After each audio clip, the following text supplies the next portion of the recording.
한 주간 잘 지내셨습니까? 이번 시간은 제2회가 되겠습니다. 제2회 시험은 좀 1회 시험보다는 조금 수월할 거예요. 왜냐면 1회 시험 때 제가 이론을 딱 정리를 다 해드렸기 때문에 아무래도 좀 손쉽게 문제를 풀 수가 있을 것 같습니다. 그리고 1회보다 지문이 좀 짧기 때문에 문제 푸는 시간도 좀 짧을 거라 생각합니다.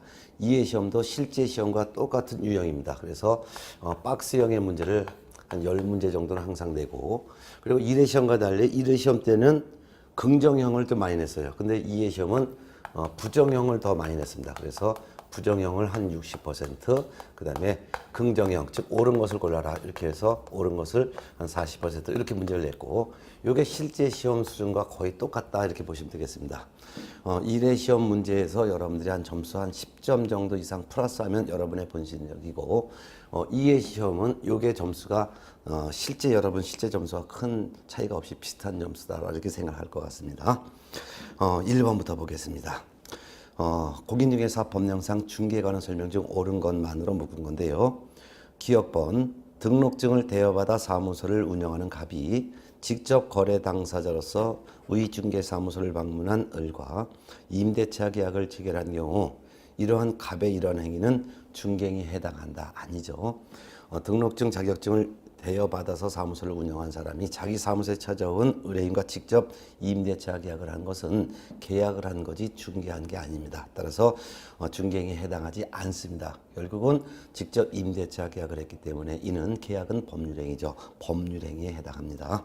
기억번 틀렸고, 니은번, 중개행위는 거래 쌍방 당사자로부터 의뢰받은 경우뿐만 아니라 일방 당사자의 의뢰에서 거래를 알선하는 경우도 중개행위에 포함됩니다. 맞습니다. 쌍방으로부터 의뢰받아서 혼자 중개하니까 이걸 우린 단독 중개라고 하고, 일방으로부터 의뢰받았지만 다른 계공과 같이 공동 중개하는 공동 중개도 역시 중개행위에 포함되죠. 그래서 쌍방 당사자로부터 의뢰받아 거래를 알선하는 것을 우리는 단독 중개, 거래 일방 당사자의 의뢰에서 거래를 알선하는 것은 다른 계공과 같이 공동 중개, 이렇게 둘 다 중개행위에 해당합니다. 니은번은 옳은 지문.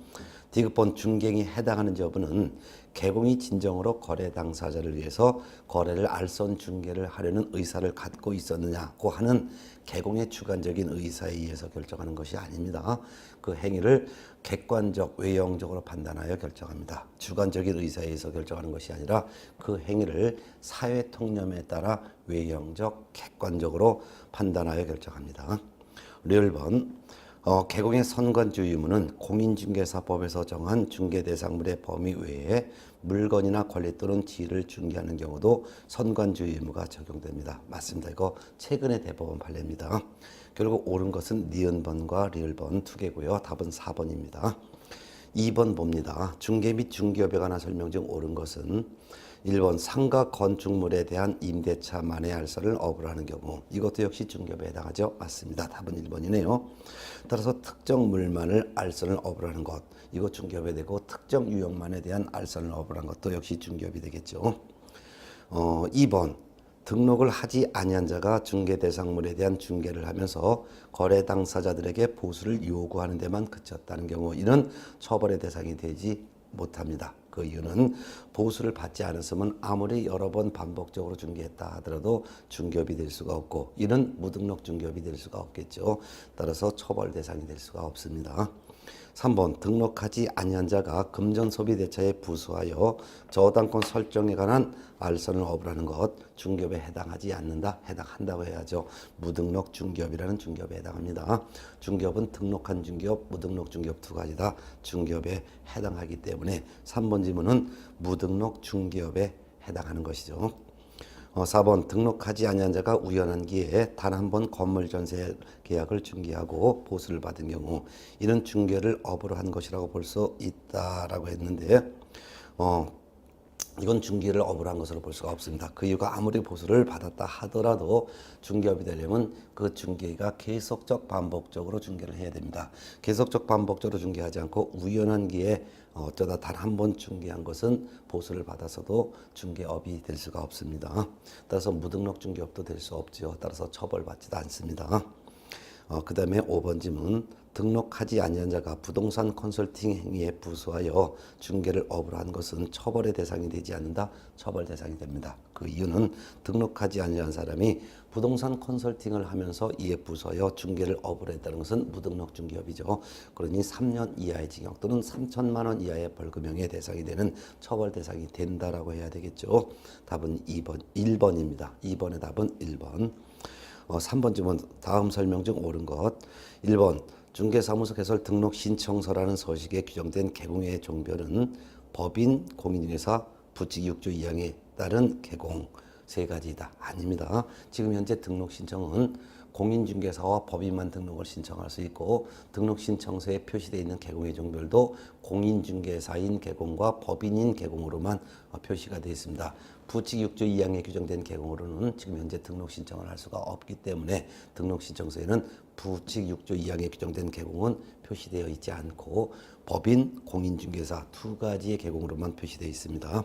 물론 등록증에는 중개사무소 등록증에는 세 종류의 개공으로 표시되어 있습니다. 따라서 법개공이건 공개공이건 부개공이건 등록증 서식은 똑같고요. 거기에 어떤 개공인지 표시가 되어 있는데 등록증 자체는 법인, 공인중개사, 부개공 세 가지로 표시되어 있습니다. 그렇지만 등록신청서 서식에만은 두 종류만 표시가 되어 있다는 것을 주의해서 알아두세요.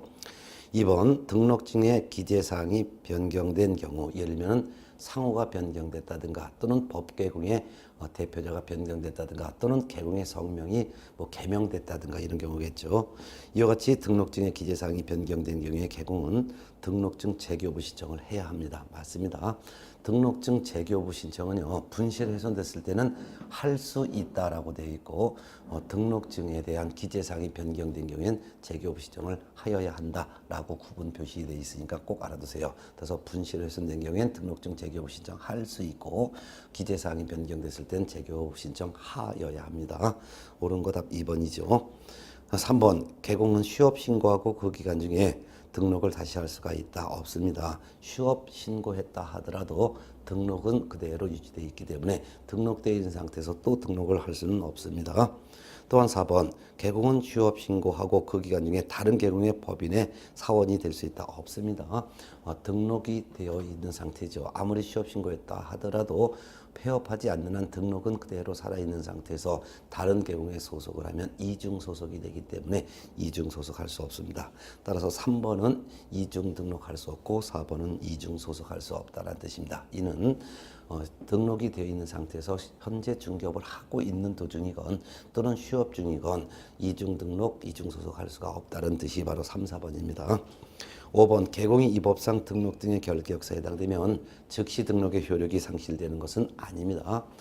개공이 중개업 하다가 등록하여 중개업을 하다가 금지산 선고받았다. 그럼 결계역사에 해당되죠.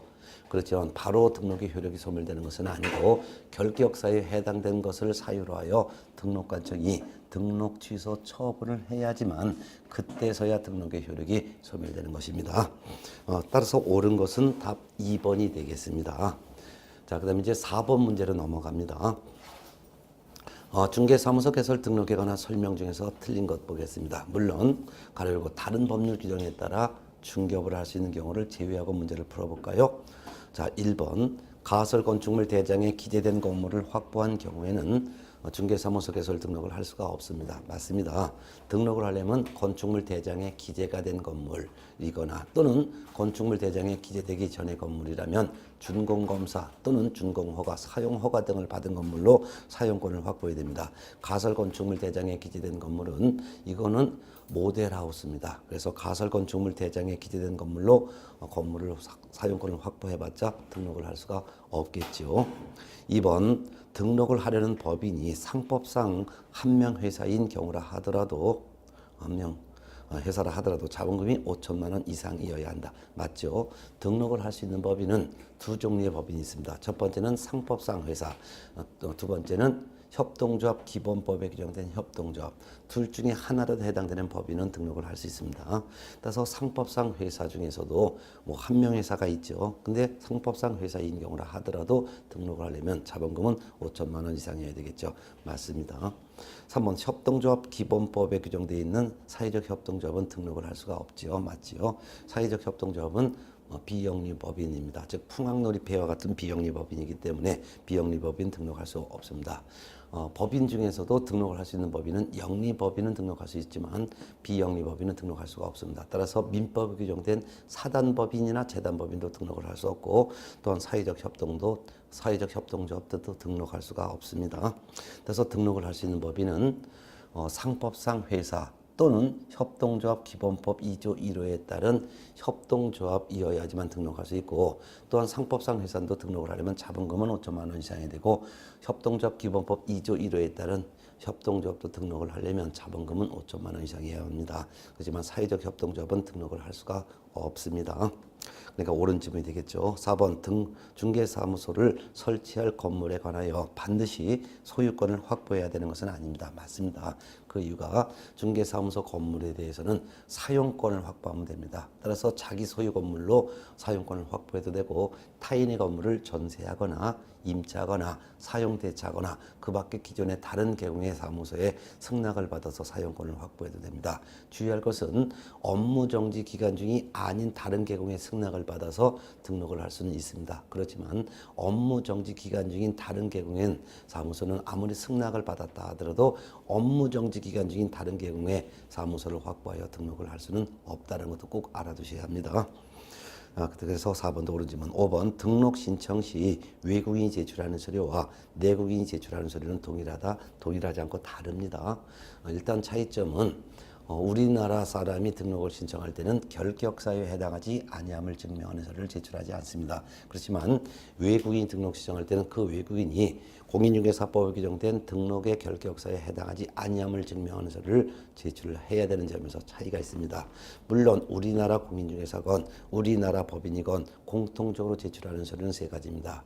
첫 번째는 실무교육 수료 확인 증사본, 두 번째는 중개사무소 건물에 대한 사용권 확보한 서류, 세 번째는 여권용 사진, 세 가지는 공통적으로 제출하는 게 원칙입니다. 물론 그 중에서 실무교육 수료 확인 증사본은 실무교육 수료 여부를 실무교육 업무를 위탁받은 기관 단체가 등록관청이 확인할 수 있도록 전자적으로 조치한 경우에는 실무교육 수료증 사본을 제출하지 않습니다.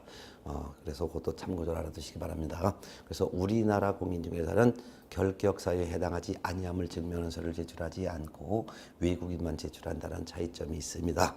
따라서 4번에서 틀린 것은 5번이 되겠죠. 5번 문제 볼게요. 개공 등의 등록의 결격 사유에 관한 기술 중에서 옳은 것은 1번 공인중개사인 미성년자가 혼인을 하여 성년 의제를 받은 경우 등록을 신청할 수 없으나 소공은 될 수 있다. 등록도 신청할 수 없고 소공도 될 수가 없습니다. 결격 사유에 해당되기 때문이죠. 미성년자는 아무리 혼인을 했다 하더라도 중개업에 종사할 자격이 없기 때문에 등록도 할 수 없고 중개업소에 취직 즉 소공도 될 수가 없는 것입니다. 중개업계에 못 들어옵니다. 성년 즉 만 19세가 되어야지만 등록을 할 수 있고 만 19세가 되어야지만 다른 계공에 소속을 할 수가 있겠죠. 2번 개업 공인중개사인 공인중개사가 공인중개사 자격이 취소되어 이를 이유로 등록 취소 처분을 받은 경우에는 등록 취소 후 3년간 중개 보존이 될 수 없다. 이것은 틀렸습니다. 그 이유는 등록 취소 후 3년이 아니라 자격 취소 후 3년간 중개 보존이 될 수 없다라고 해야죠. 그 이유가 본래 등록이 취소가 되면은 등록 취소 후 3년간 결격 사유가 적용되는 게 원칙이지만 다만 결격 사유에 해당되었기 때문에 등록이 취소되었을 때는 먼저의 결격 사유만 적용합니다. 먼저 결격 사유가 자격 취소죠. 자격 취소 받으면 3년간 중개업계에 들어올 수 없는 결격 사유에 해당된 거예요. 그래서 결격 사유에 해당됐기 때문에 등록이 취소된 경우에는 등록 취소 후 3년이 아니라 먼저의 결격 사유인 자격 취소 후 3년간 등록 등의 결격 사유가 적용되기 때문에 자격 취소 후 3년간만 중개 보존이 될 수 없다라고 해야 되겠죠. 3번 질문, 개업 공인중개사인 공인중개사가 형법상 사기죄로 징역형을 선고받은 경우 등록은 취소되나 자격은 취소되지 않습니다. 옳은 질문이죠. 그 이유가 형법상 사기죄로 징역형을 선고받으면 교도소에 수감되고 또한 석방되고서도 3년간은 중개업에 종사할 수 없으므로 결격사에 해당되죠. 그래서 결격사에 해당되니까 등록은 취소되겠죠. 그렇지만 자격 취소는 되지 않습니다. 그 이유가 자격 취소가 되는 이유는 네 가지인데요. 부, 양, 지, 역, 이거 네 가지죠. 부, 거짓 부정한 방법으로 자격을 취득한 경우, 양, 성명이나 자격증을 양도대한 경우, 지, 자격정지 기간 중에 중개 업무하거나 자격정지 기간 중에 다른 개업 공인중개사에 소속한 경우, 역, 공인중개사법 위반으로 징역형 선고받은 경우. 그런데 다른 법 위반으로 징역형 선고받을 때는 자격 취소되지는 않고요. 교도소에 수감되고 석방되고 3년간은 일을 못하니까 결격사에 해당되어 등록은 취소되지만 자격 취소는 되지 않습니다. 그래서 옳은 질문이죠. 답 3번. 4번 소속 공인중개사가 자격정지 처분을 받은 경우라도 그 기간 중에 당해 사무소에서 퇴직했다면 즉시 등록을 할 수 있다. 아닙니다. 자격정지 기간 중에 퇴직을 해서 중개업계를 떠났다 하더라도 자격정지 기간이 끝나야지만 등록을 할 수가 있는 것이죠. 5번 이 법 위반하여 즉 공인중개사법입니다. 300만 원 이상의 벌금형을 선고받아 등록 취소 처분을 받은 경우에는 등록 취소 처분을 받은 후 3년간 중개 번영이 될 수 없다. 틀렸습니다. 등록 취소 처분을 받은 후 3년이 아니라 벌금형 선고를 받은 후부터라고 해야 되겠죠. 그래서 결격 사유 기산점이 등록 취소 후부터가 아니라 벌금형 선고 후부터입니다. 그 이유가 이 법 위반하여 300만 원 이상의 벌금형을 선고받으면 벌금형 선고받은 날로부터 3년간 결격사에 해당되죠. 결격사에 해당되어 등록이 취소됐으니까 먼저 결격사유인 벌금형 선고 후부터 3년간만 중개 보존이 될 수가 없다라고 해야 되겠죠. 정답은 3번입니다. 이와 같이 등록 취소가 되면 원칙적으로 등록 취소 후 3년간 결격 기간이 적용되는 게 원칙이지만 다만 네 가지를 이유로 등록이 취소됐을 때는 등록 취소 후 3년이라는 결격 사유가 전혀 적용되지 않는 게 네 가지 등록 취소 이유를 외우라고 했죠. 사기 결제라고 했습니다. 사망 해산으로 등록 취소가 됐을 때는 전혀 결격 사유를 적용하지 않고 등록 기준이 미달되어 등록이 취소됐을 때도 전혀 결격 사유를 적용하지 않기 때문에 곧바로 다시 중개업계에 들어올 수 있습니다. 그 다음에 결격 사유에 해당이 되어 등록이 취소되었을 때는 먼저의 결격 기간만 적용하고 등록 취소 3년을 적용하는 게 아니라는 거. 그 다음에 폐업 후 재등록한 개공이 폐업 전에 위반 행위 때문에 등록이 취소됐을 때는 결격 기간은 등록 취소 3년 해서 등록 취소 후 3년에서 폐업 기간을 공제한 기간만이 결격 사유 기간이 적용된다는 거 네 가지를 외우시고 그 네 가지 외의 이유로 등록이 취소된 경우는 전부 결격 기간은 등록 취소 후부터 3년이라는 결격 사유가 적용됩니다. 정답 3번이었죠. 6번 문제 볼게요. 고용인 즉 소공 보존에 관한 설명 중 틀린 것은 1번 개공은 중개 보존에게 거래계약서 작성 등 중요한 중개업무를 수행하게 할 수가 없지요. 보존은 중개업무 수행을 할 수가 없기 때문입니다. 맞고요. 2번 당해 중개이란 소공 및 보존은 중개 대상물 확인 설명서에 서명 및 날인의 의무가 있다. 이는 당해 중개에 의한 소공은 서명 및 날인의 의무가 있지만 보존은 이런 의무 없습니다. 정답은 2번. 3번 중개 보존 행위가 이 법령을 위반하여 업무정지 처분 사유에 해당하더라도 업무정지 처분은 개공만 받는 거예요. 맞지요? 네. 보존은 행정처분의 대상자가 아니기 때문입니다. 4번 개공의 과실로 의뢰인에게 재산상 손해를 입힌 경우 소공이 공동 책임을 부담하는 것은 아니다. 맞죠? 개공이 중개를 잘못했으면 개공만 책임지고 소공 보존이 공동 책임지는 것은 아닙니다. 물론 소공이나 보존이 중개를 잘못하여 거래 당사자에게 재산상 손해를 끼쳤을 때는 법을 위반한 행위를 한 소공 보존은 자기 책임으로서의 과실 책임을 지고 이들을 고용한 개공은 무과실의 책임을 연대해서 지겠지만 개공이 잘못했을 때는 개공만 책임집니다. 맞습니다. 5번 소공이 중개 관련 업무로 이 법 위반하여 개공이 300만 원 이상의 벌금형을 선고받은 경우 이를 이유로 개공에게 등록의 결격사유가 적용되지 않습니다. 맞죠? 벌금형 선고가 결격사유에 해당되려면 전제 조건이 첫째, 직접 공인중개사법 위반 행위를 한 자일 것. 두 번째는 그 위반이 공인중개사법에 따른 위반 행위로서 벌금 액수가 300만 원 이상 받았을 것. 그래야지만 벌금형 선고받은 날로부터 3년간 결격사유가 적용됩니다.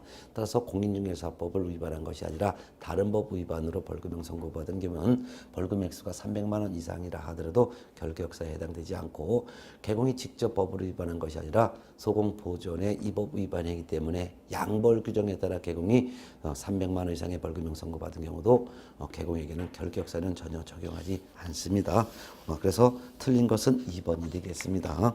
7번 문제 볼까요? 공인중개사 법령에 대한 설명 중에서 옳은 것, 틀린 것을 바르게 표시한 것 찾아봅니다. 기억번, 의뢰인은 중개 의뢰 내용을 명확하게 하기 위해서 개공에게 일반 중개계약서 작성을 요청할 수 있죠. 맞죠? 네 가지 사항을 기재한 일반 중개계약서 작성을 요청할 수 있는데, 네 가지 요청 사항이 물가 수준이라고 했죠. 중개 대상물의 위치 규모를 기재한, 그 다음에 거래 예정 가격을 기재한, 중개 보수를 기재한, 그 다음에 주는 의뢰인과 개공이 준수할 사항을 기재한, 이 네 가지 사항을 기재한 일반 중개계약서의 작성을 의뢰인이 개공에게 요청할 수 있죠. 맞습니다. 그렇지만 이런 요청이 있어도 개공은 작성할 의무가 없다라고 했었죠. 니은번, 상업용 건축물의 분양 대행은 개공의 종별과 관계없이 모든 개공이 할 수가 있습니다. 맞죠? 일단 법개공은 본업으로서 중개업 외에 6가지 겸업을 하시는데, 6가지 겸업 중에서 분양대행, 상가 및 주택에 대한 분양대행 할 수 있죠. 맞죠? 그 다음에 이제 공개공은 겸업에 대한 제한 자체가 없기 때문에 당연히 할 수 있죠. 그 다음에 부개공은 겸업 중에서 경매, 공매 관련 업무를 뺀 나머지는 다 겸업할 수 있죠. 따라서 상가에 대한 분양대행은 모든 개공이 다 할 수가 있는 것입니다. 맞죠? 디귿번, 개공이 보조원을 고용한 경우에는 10일 이내 등록관청에 신고해야 된다. 아니죠. 업무 개시 전에 신고해야 되겠죠. 고용관계가 종료가 되었을 때는 고용관계가 종료된 날부터 10일 이내 고용관계 종료 신고를 해야 되지만, 고용했을 때 신고는 업무 개시 전에 고용 신고해야 됩니다. 1번, 등록관청은 개공 등이 등록 등의 결격 사유 중 어느 하나에 해당한지 여부를 확인하기 위해서 관계기관에다 조회할 수 있지요. 맞습니다. 미음번, 공인중개사인 개공이 공매 대상 부동산에 대한 매수 신청 대리를 하고자 하는 때는 법원에 매수 신청 대리 등록해야 된다. 매수 신청 대리 등록 안 해도 됩니다. 경매 대상 부동산에 대해서 매수 신청 또는 입찰 신청의 대리를 하고자 할 때는 법원에 가서 매수 신청 대리 등록을 해야 하지만, 공매 대상 부동산인 경우에는 별도의 법원에 등록하지 않아도 그냥 할 수 있습니다. 결국 기역 O, 니은드 O, 디귿 X, 리얼 O, 미음 X. 정답은 5번이네요. 8번 문제 볼게요. 법인인 개업 공인중개사가 할 수 있는 업무를 모두 고르면 몇 개일까요? 법인 개업회사는 본업으로서 중개업, 그 다음에 겸업으로서 6가지, 관상, 기분, 소경 6가지 겸업이죠. 기업번, 개업 공인중개사가 되고자 하는 자를 대상으로 중개업의 경영기법, 경영정보 제공, 이거 할 수 없습니다. 물론 경영기법, 경영정보 제공을 할 수 있지만, 이 대상자는 오직 개업 공인중개사를 대상으로만 개업 공인중개사를 대상으로만 중개업의 경영기법 및 경영정보 제공을 할 수 있는 것이고, 개공이 아닌 자, 예를 들면 등록을 하고자 하는 자, 개공이 되고자 하는 자, 일반인을 대상으로는 할 수가 없습니다. 토지 분양대행 할 수 없습니다. 분양대행은 상가와 주택만 분양대행할 수 있고, 상가 주택을 제외한 나머지 물건은 분양대행할 수 없습니다. 관리대행도 마찬가지죠. 관리대행과 분양대행을 할 수 있지만, 관리대행과 분양대행은 오직 상가와 주택만 대행할 수 있고, 토지, 공장, 창고 이와 같은 것은 관리대행이나 분양대행을 할 수가 없습니다. 디귿번, 이사업, 도배업 할 수 없지요. 이사업체를 소개하거나 도배업체를 소개를 할 수가 있을 뿐, 직접 도배업이나 이사업은 할 수 없습니다. 리얼번, 경매 대상 부동산에 대한 권리 분석 및 취득의 알선과 매수 신청 또는 입자 신청에 대리할 수 있습니다. 그 다음에 미음번, 부동산의 개발업 할 수 없죠. 부동산의 이용, 개발, 거래 관련된 상담, 이용에 대한 상담 또는 개발에 대한 상담, 거래에 관한 상담을 할 수 있지, 직접 개발업, 건축업은 할 수 없습니다. 결국 옳은 것은 법경이 할 수 있는 업무는 리얼번 하나밖에 없네요. 사례에서 리얼번 하나, 답은 1번이죠. 9번 문제 봅니다. 중개사무소에 관한 설명 중 옳은 것은 1번, 개공은 건축물 대장에 기재된 건물에 한하여 둘 이상의 사무소를 둘 수 있다. 없습니다. 건축물 대장에 기재된 건물이건 아니건 등록관청 관할구역 안에 한 개의 사무소만 둘 수 있습니다. 둘 이상 사무소 둘 수 없습니다. 이를 위반하면 등록 취소할 수 있고 1년 이하의 징역 또는 1,000만 원 이하의 벌금에 처벌합니다.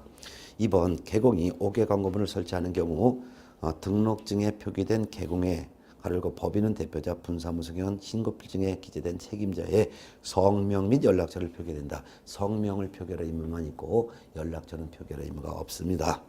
이를 위반하면 100만 원 이하의 과태료가 부과되겠죠.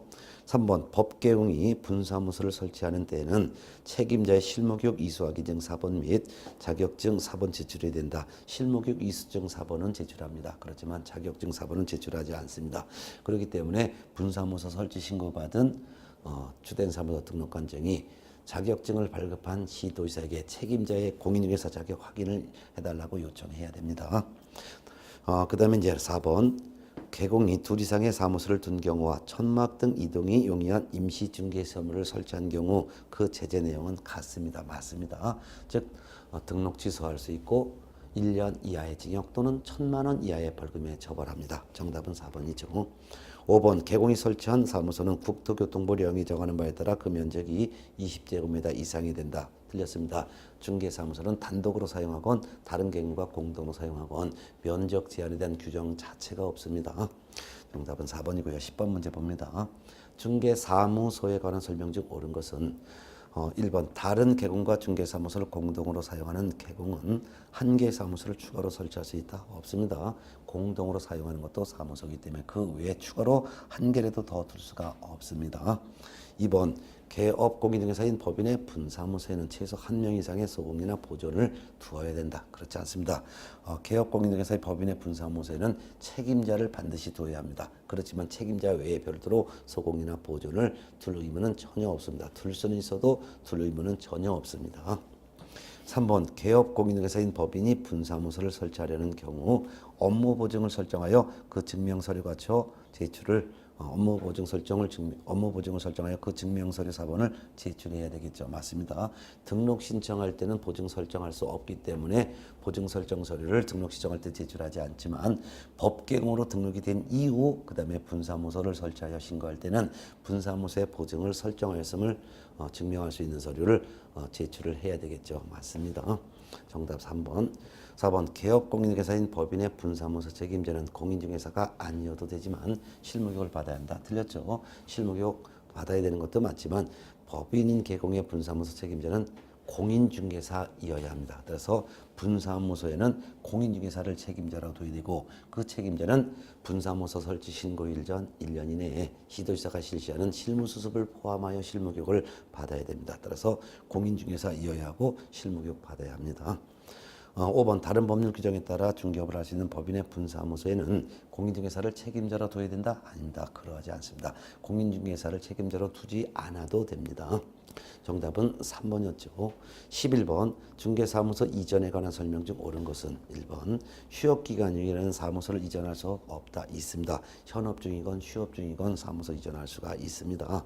업무정지 기간 중에도 다른 개업 공인중개사의 사무소로 이전할 수만 없을 뿐 업무정지 기간 중에도 일반적인 일반 건물로 이전할 수 있습니다. 다만 업무정지 기간 중에 다른 개공의 사무소로 이전할 수만 없을 뿐입니다.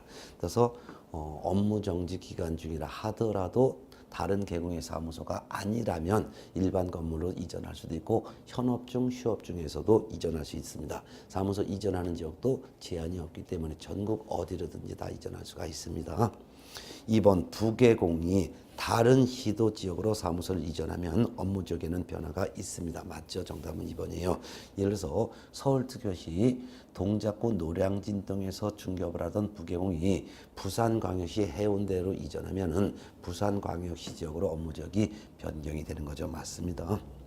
3번 개공이 사무소를 이전한 때는 국토교통부령이 정하는 바에 따라 7일 이내 이전 신고해야 되는 것이 아니라 10일 이내 신고해야죠. 10일.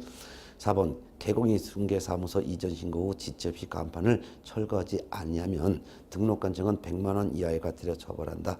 아니다. 100만 원 이하의 과태료 처분은 하지 않고 간판 철거를 명할 수만 있을 뿐입니다. 간판 철거 아니야 죄송합니다. 개공이 사무소 이전 신고 간판을 철거하지 아니하면 등록관청은 100만 원 이하의 과태료 처벌한다. 100만 원 이하의 과태료 처분은 하지 않고요. 단지 등록관청은 행정대집행법에 따라 대집행을 할 수가 있을 뿐입니다. 그래서 사무소 이전 신고 후 지체없이 간판을 철거하지 않으냐면 등록관청은 행정대집행법에 따라 대집행할 수가 있을 뿐 100만 원 이하의 과태료는 부과하지 않습니다. 5번 가설 건축물 대장에 기재된 건물은 이거 등록 기준 미달되는 건물 이전했다는 것을 딱 연상하셔야죠. 등록관청은 100만 원 이하의 과태료 처하는 것이 아니라 등록 기준 미달을 이유로 등록을 취소할 수 있습니다. 등록 취소할 수 있다. 정답은 2번이죠. 12번 봅니다. 인장 등록 휴업 신고에 관한 설명 중 틀린 것은 1번 개인인 개업공인중개사 즉 공개공과 부개공의 인장 등록은 인장 등록 신고서 제출에 따릅니다. 맞습니다. 법개공은 법인의 인장을 등록해야 하기 때문에 법인의 인장 등록 방법만 인감증명서 제출에 가름하고 그 외 나머지 개인인 개공과 소공은 인장 등록 신고서를 제출하는 방법으로 인장 등록합니다. 옳은 지문이죠. 2번 법개공은 상업등기 규칙에 따라 신고한 법인의 인장 등록해야 합니다. 맞죠? 그렇기 때문에 법개공만 인장 등록하는 방법이 인감증명서를 등록관청에 제출하는 것으로 인장 등록 가름합니다. 그렇지만 개인인 개공과 소공은 성명이 나타나 있는 인장으로서 가로 세로 각각 크기가 7mm 이상 30mm 이내의 인장을 등록해야 되죠. 그래서 막도장도 등록이 가능합니다. 그래서 개인인 개공과 소공은 인장 등록 신고서를 제출하는 것이고 법개공은 법인의 인장을 등록해야 되기 때문에 인감증명서를 등록관청에 제출하는 것입니다. 3번 법개공의 분사무소 법개공은 분사무소별로 휴업 폐업할 수가 없다. 분사무소별로 휴업 폐업할 수 있습니다. 틀린 거 답 3번이죠. 4번 취약을 이유로 휴업하는 경우 휴업기간 6월을 초과할 수가 있죠. 맞죠. 휴업은 6월을 초과할 수 없지만 다만 질병으로 인한 요양이 필요하거나 징집 또는 그 밖에 군 입대를 한다든가 그 밖에도 이에 준하는 부득이한 사정이 있을 때는 6월을 초과하여 휴업할 수가 있죠. 맞고 4번 개공의 휴업 폐업 신고는 전자문서로 할 수 없습니다. 오로지 등록관청 방문해서 신고해야 되죠. 그 이유가 휴업 신고나 폐업 신고할 때는 등록증 원본을 제출하기 때문입니다. 그렇지만 휴업 신고한 이후 재개 신고 또는 기간 변경 신고는 신고서만 제출하기 때문에 전자문서로도 할 수가 있다는 것도 비교해서 알아두세요. 13번 문제를 넘어갈까요? 전속중개계약에 관한 설명 중 틀린 것은 1번 중개 의뢰인은 중개 대상물의 중개를 의뢰함에 있어서 특정한 계공을 정하여 그 계공에 한하여 당해 중개 대상물을 중개하도록 하는 계약. 이게 바로 전속중개계약이죠. 체결할 수 있습니다. 맞고 2번 전속중개계약의 유효기한은 3월로 합니다. 근데 다만 당사자 간에 다른 약정이 있을 때 그 약정에 따르죠. 맞고 3번 전속중개계약은 국토교통부령이 정하는 계약서에 의해야 하며 즉 전속중개계약서를 사용해야 하며 그 말입니다. 계공은 전속중개계약 체결한 때는 당해 계약서를 3년간 보존을 해야 되죠. 네, 맞고 4번 매도에 관한 전속중개계약서에는 손해배상 책임과 중개 의뢰 금액을 적어야 한다. 맞습니다. 손해배상 책임에 관한 사항은 전속중개계약서 앞쪽에 기재해야 되고 중개 의뢰 금액은 뒤쪽에 기재해야 되는 사항이죠. 맞습니다. 그 다음에 5번 계공은 전속중개계약을 체결한 때는 지체 없이 부동산 거래 정보망과 일간신문에 당해 중개 대상물에 관한 정보를 공개해야 되나 일단 두 군데가 틀렸죠. 지체 없이가 아니라 7일 이내고요. 정보망과 일간신문이 아니라 정보망 또는 일간신문이라고 해야 되겠죠. 뒷지문도 들었습니다. 중개 의뢰인이 비공개를 요청한 경우에는 이를 공개하지 아니할 수 있다가 틀린 거죠. 아니할 수 있다가 아니라 비공개 요청을 한 경우에는 이를 공개하여서는 아니 된다라고 해야 되겠죠. 따라서 5번 질문을 전체적으로 맞게 하려면 계공은 전속중개계약을 체결한 때는 7일 이내에 부동산 거래 정보망 또는 일간신문에 당해 중개 대상물에 관한 정보를 공개해야 하나 중개 의뢰인이 비공개를 요청한 경우에는 이를 공개하여서는 아니 된다라고 해야 돼. 정확하죠. 정답은 5번입니다. 자, 14번 문제 볼게요. 거래정보사업자 지정에 관한 설명 중 틀린 것은 1번 지정을 신청하는 지정 신청자는 500명 이상의 계공으로부터 받은 부동산 거래정보망 가입 이용 신청서 및 그 계공이란 500명 이상의 계공을 말합니다. 의 중개사무소 등록증 4번 제출해야 되죠. 맞죠? 2번 부동산 거래정보망을 설치 운영할 자로 지정을 받으려면 지정 신청자가 보유하고 있는 컴퓨터의 용량 및 성능을 확인할 수 있는 서류가 필요합니다. 맞습니다. 주요한 것은 정보망에 가입하여 이용하는 계공의 컴퓨터 용량 성능을 확인할 수 있는 서류가 필요한 것이다 하면 틀린 지문이라는 거 알아두시고 지정 신청자가 보유하고 있는 컴퓨터 용량 성능 확인할 수 있는 서류가 필요한 거 옳은 지문이죠. 3번 지정 신청받은 장관은 국토교통부 장관입니다. 지정 요건 확인했으면 30일 이내 지정 처분을 해야 되겠죠. 맞죠? 그리고 지정서도 교부를 해줘야 합니다. 옳은 지문이에요. 4번 지정을 신청하는 때는 확보한 개업 공인중개사에 공인중개사 자격증 사본 제출해야 된다. 공인중개사 자격증 사본 제출하는 건 맞지만 확보한 개업 공인중개사가 아니라 확보한 공인중개사이죠. 확보한 공인중개사의 자격증 사본 제출하죠. 그와 함께도 정보처리기사, 확보한 정보처리기사 자격증 사본도 제출해야 되겠죠. 정답은 4번. 5번 거래정보사업자로 지정을 받은 자는 3월 이내에 운영규정을 정하여 국토교통부 장관의 승인을 얻어야죠. 맞죠? 네. 틀린 것은 4번이었습니다. 15번 문제 공인중개사 법령에 관한 설명 중 틀린 것은 1번 무자격자가 작성한 거래계약서에 개공이 서명 및 날인하는 것은 등록증 대여라고 할 수가 없다. 등록증 대여라고 할 수 있죠. 즉 무자격자가 계약서를 작성하고 거기에 개공이 자기 서명 날인을 한 것은 겉으로 볼 때 외형적으로는 개공이 작성한 것으로 보이지만 실질적으로는 무자격자가 계약서를 작성한 거기 때문에 이는 개공이 무자격자에게 등록증을 대여한 것이라고 할 수가 있습니다. 틀린 거 답 1번 나왔죠. 2번 모든 개공이 중개업을 폐업한 후 다시 동일 종별로 등록을 할 수 있는 것은 아닙니다. 맞습니다. 물론 법개공과 공개공은 폐업 후 다시 법개공, 공개공으로 또 등록할 수가 있을 것입니다. 그렇지만 부개공은 폐업을 하게 되면은 등록의 효력이 상실됐죠. 그러면 또 다시 부개공으로 또 등록을 할 수 없습니다. 그 이유가 공인중개사가 아닌 자는 등록을 신청할 수가 없기 때문이고 부개공으로 또 등록을 할 수는 없습니다. 맞습니다. 그 다음에 3번 거래계약서에는 권리전 내용 기재해야 되겠죠. 맞죠. 거래계약서에 기재하는 사항 9가지를 외우고 있어야죠. 당물, 인권, 거그서, 조약 이 9가지를 거래계약서에 기재해야 됩니다. 그래서 당사자의 인정사항, 물건의 표시, 물건의 인돌시, 권리 이전의 내용, 거래금액, 계약금액, 지급일시 등 지급에 관한 사항, 그 밖의 약정사항, 확인설명서 교부일자, 계약의 조건이나 기한 실된 조건기한, 계약일자, 따라서 권리 이전의 내용, 반드시 거래계약서에 기재하는 사항 맞죠? 그 다음에 4번. 개공은 확인설명을 하였더라도 중개가 완성되기 전에는 확인설명서를 작성해서 교부할 의무는 없다. 맞지요? 네. 확인설명서 작성 교부는 중개가 완성되어 거래계약서를 작성하는 데는 개공은 확인설명서를 작성하여 서명 및 날인하고 거래 당사자에게 교부하고 그 사본을 3년간 보존해야 합니다. 그렇지만 중개가 완성되기 전에는 작성 교부 의무 자체가 없습니다. 맞습니다. 4번 개공 등은 이 법 및 다른 법률의 비밀 누설에 대하여 허용한다는 특별한 규정이 있는 때는 업무상 알게 된 비밀을 누설해도 됩니다. 맞죠? 개공 등은 이 법 및 다른 법률에 특별한 규정이 있는 경우를 제외하고는 업무상 알게 된 비밀을 누설해서는 안 되고 그 업무를 떠난 해도 또한 누설해서는 안 됩니다. 그렇지만 이 법이나 다른 법에서 비밀을 누설해도 된다는 허용 규정이 있을 때는 누설해도 됩니다.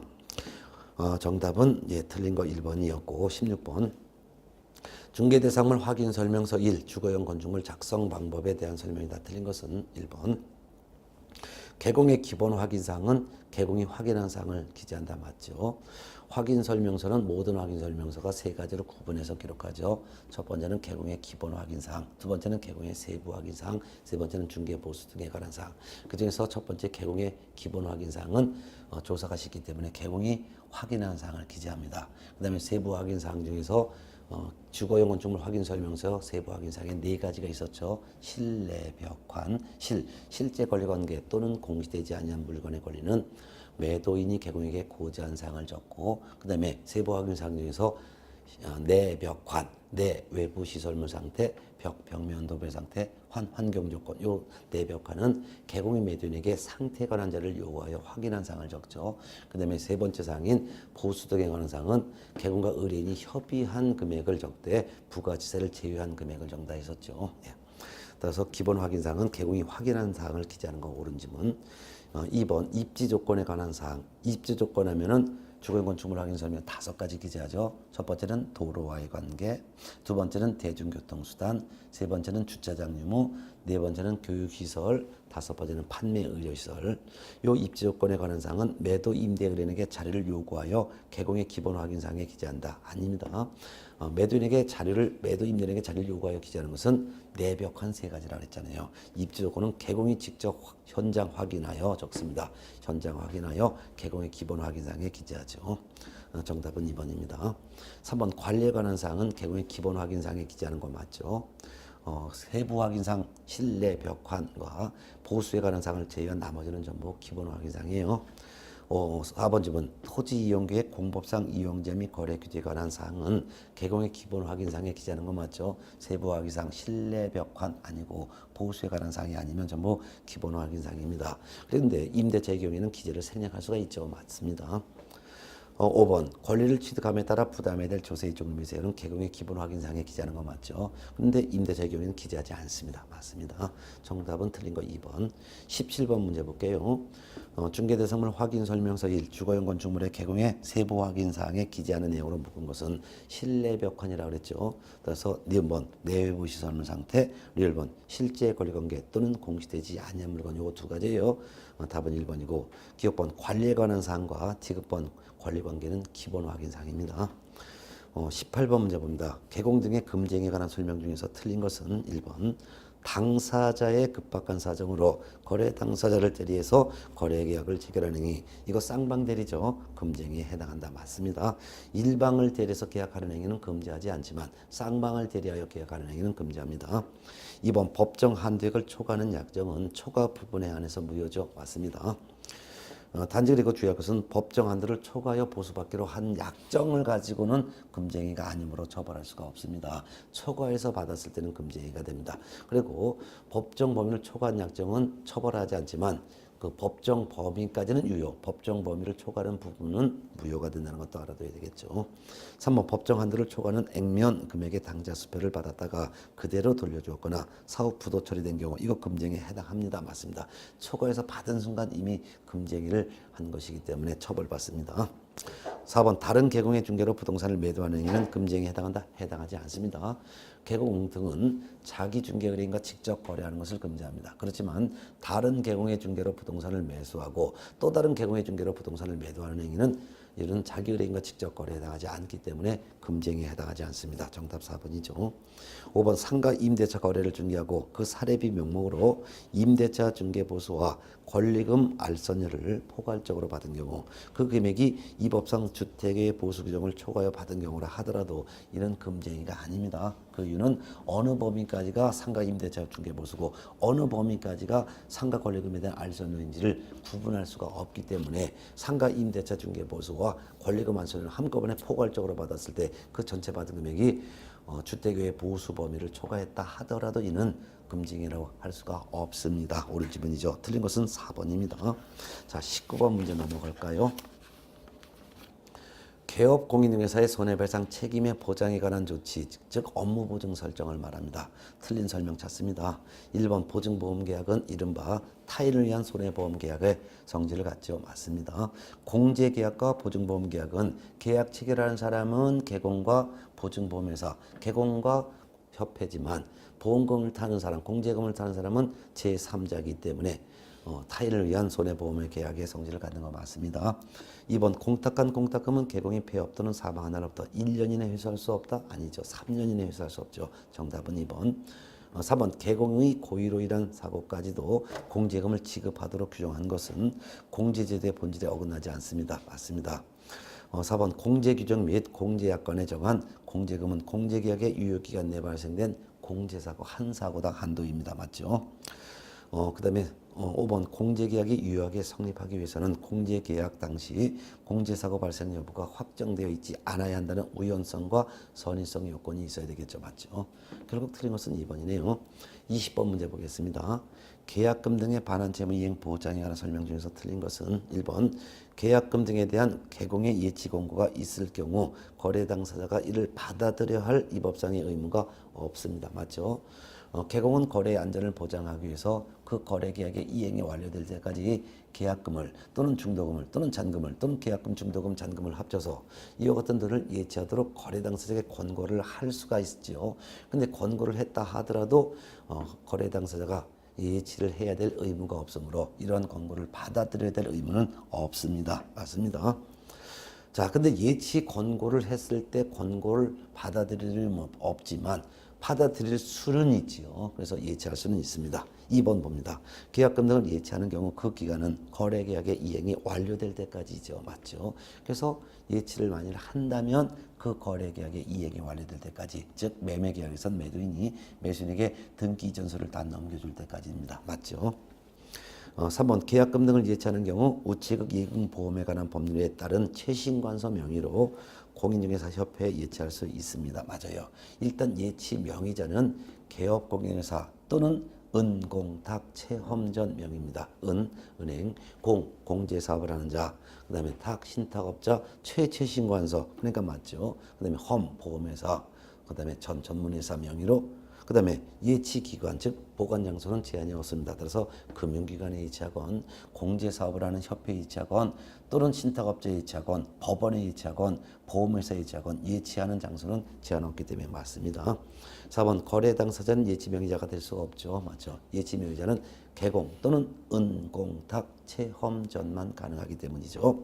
5번 개공은 계약금 등을 보험업법에 따른 보험회사 명의로 금융기관에 예치할 경우 예치 대상에 해당하는 금액에 대하여 보증을 설정해야 된다. 보증 설정 의무가 없습니다. 개공 명의로 예치한다면은 예치 대상에 해당하는 금액만큼의 보증을 설정을 하고 보증관계증서 사본 등을 거래 당사자에게 교부 제공해야 되겠죠. 그렇지만 개공 명의로 예치하는 것이 아니라 보험회사 명의로 예치한다면은, 즉 개공이 아닌 다른 기관 명의로 예치할 때는 아무런 의무가 아무에게도 없습니다. 그렇지만 개공 명의로 계약금 등이 예치될 때는 개공에게는 4가지 의무가 따르죠. 첫 번째는 개공 명의로 예치할 때는 자기 소유의 증과 분리해서 개공은 관리해야 되고, 두 번째는 거래 당사자 동의 없이 예치된 계약금 등을 무단으로 인출해서 안 되고, 세 번째는 예치 대상에 해당하는 금액만큼의 별도의 보증을 설정해야 되며, 네 번째는 거래 당사자와 일정한 약정을 해야 될 의무가 있는데, 이는 전부 개공 명의로 예치할 때만 이런 의무가 있는 것이고, 개공이 아닌 다른 기관 명의로 예치하는 때는 개공이건 다른 예치의 명의자건 아무런 의무가 없다라는 것도 유념해 두셔야 되겠죠. 정답은 5번이었습니다. 자, 그럼 21번은 잠시 쉬었다 문제 풀어볼까요? 기다려 주세요.